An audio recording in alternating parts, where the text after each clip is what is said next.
High! আজ সন্ধেবেলাতে আমি চলে এসেছি শপিং। কাদের সাথে? দেখে নাও কাদের সাথে। আমার বাবা, মা আর অভিষেক। আমরা এসেছি সল্ট লেকের ডিক্যাথলনে।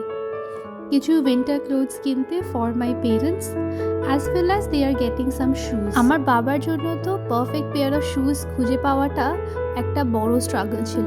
শুজ পেয়ে now he is happy, now he is looking for some gloves. And এখানে এরা দুজন একই রকম গ্লাভস পরে মজা করছে। And here I am trying to annoy my father by taking his cap off and he is just getting very angry. তো সবাই মিলে আমরা জ্যাকেটস, শুজ অ্যান্ড গ্লাভস কিনলাম। অ্যান্ড এখানে ক্যাম্পিং গিয়ার্সগুলো ছিল, সো আমরা এখানে বসে কিছুক্ষণ রেস্ট করছি। এখানে দেখো আমার একটা ফেক ক্যাম্পিং এক্সপিরিয়েন্স তৈরি করার ইচ্ছে। অ্যান্ড আফটার দ্য শপিং আমরা চলে গিয়েছিলাম নিয়ার বাই একটা জায়গাতে to get something. So that's it for the day.